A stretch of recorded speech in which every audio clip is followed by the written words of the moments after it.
Enquanto milhões ouviam suas músicas sobre amor e melancolia, do outro lado, uma investigação avançava em silêncio.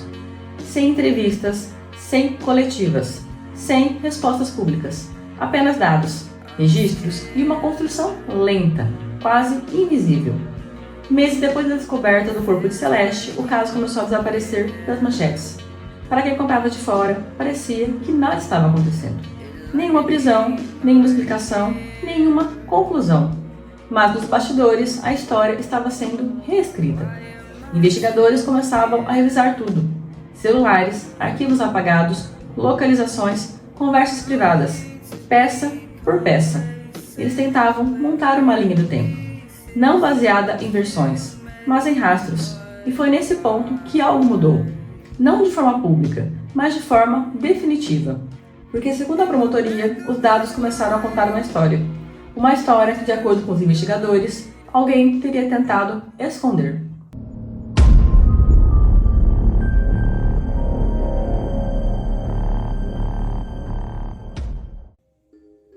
Até que, finalmente, David Anthony Burke, conhecido como Rapper David, foi preso. E junto com a prisão vieram acusações que mudam completamente o rumo do caso. Mas agora a pergunta não é apenas por que ele foi preso. A pergunta é outra, mas específica, mas incômoda. O que exatamente esses dados revelam? Quando uma prisão acontece meses depois, isso quase sempre indica uma investigação baseada em análise técnica. E detalhe importa, porque casos modernos não são resolvidos apenas com testemunhas. Eles são reconstruídos com dados. Segundo os investigadores, uma parte significativa do tempo foi dedicada à análise digital. Isso inclui extração de dados de dispositivos, recuperação de arquivos apagados, cruzamento de localização, histórico de comunicação. E esse tipo de análise leva tempo, às vezes semanas, às vezes meses, mas quando termina, costuma mudar completamente o rumo de uma investigação. Em outros casos recentes envolvendo figuras públicas, o padrão se repete. A ausência de prisão imediata gera dúvida. Mas depois, uma segunda fase da investigação surge, mais silenciosa, mais baseada em tecnologia. E muitas vezes é essa segunda fase que sustenta a acusação formal. Não porque o caso estava parado, mas porque ainda estava sendo montado, peça por peça. A promotoria afirma que não depende de uma única evidência, mas de um conjunto. Um sistema de provas que, segundo eles, se complementam.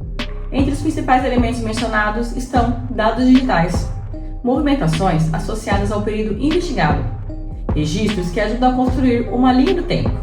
E aqui existe um ponto importante. Provas digitais não funcionam sozinhas. Elas ganham força quando se conectam, quando contam uma sequência, quando deixam menos espaço para interpretações alternativas. Segundo os promotores, é exatamente isso que eles pretendem demonstrar. Mas as provas digitais são apenas metade do problema.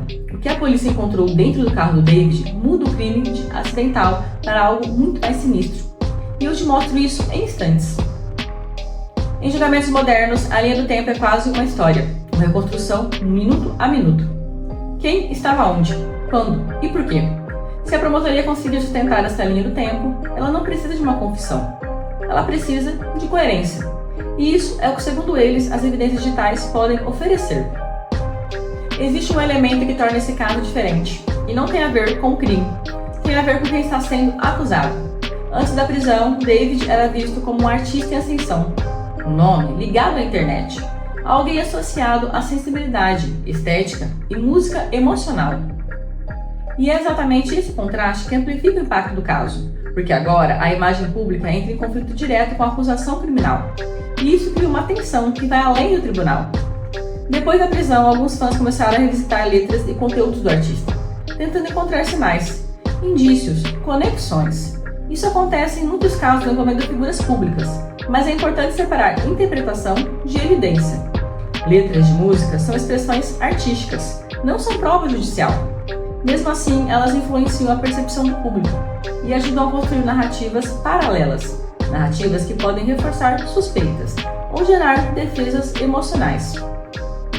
O veículo registrado no nome de David continua sendo uma peça central, não apenas pelo que foi encontrado dentro dele, mas pelo tempo em que ele ficou abandonado. Esse detalhe levanta perguntas importantes. Quem teve acesso ao carro? Quando ele foi deixado ali?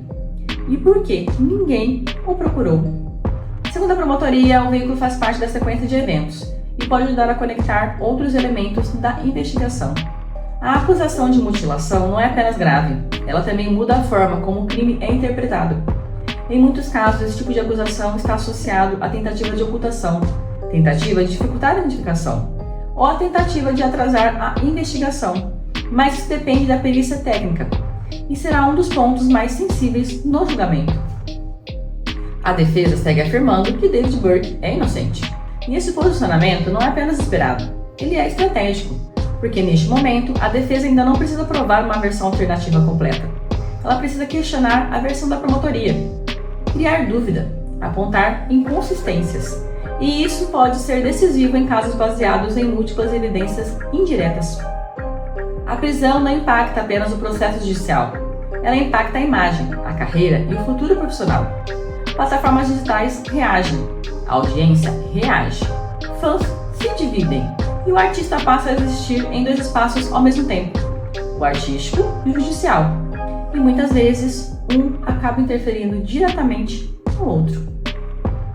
A partir daqui, o caso entra na fase mais decisiva, onde cada detalhe será analisado, cada prova será questionada, cada narrativa será confrontada, e nesse ponto que muitos casos mudam completamente, porque o que parece sólido fora do tribunal, nem sempre se mantém dentro dele.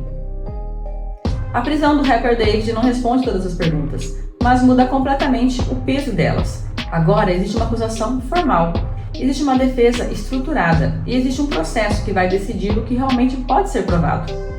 Até lá existem versões, existem interpretações e existe um caso que continua aberto, e talvez essa seja a parte mais inquietante de todas. A história ainda não terminou, porque a prisão de David Burke não é um ponto final. É o início de uma fase onde cada detalhe vai ser questionado, cada prova analisada e cada versão confrontada. E é exatamente nesse ponto que casos como esse deixam de ser apenas notícia e passam a dividir opiniões. De um lado, uma carreira construída na música, na internet, na imagem. Do outro, acusações de uma gravidade difícil de ignorar. E no meio disso tudo, uma história que ainda está sendo escrita. Agora eu quero te ouvir, não sobre culpa ou inocência, porque isso cabe à justiça, mas sobre esse momento do caso. O que mais te chama a atenção até aqui? O que você acha que ainda pode surgir? Me conte nos comentários. E se você acompanha esse tipo de investigação, gosta de entender o que acontece além das manchetes, se inscreve aqui no canal, porque conforme esse caso evoluir, eu volto com cada novo detalhe relevante. Eu sou Rafaela e esse é o Enigma Criminal. Até o próximo caso.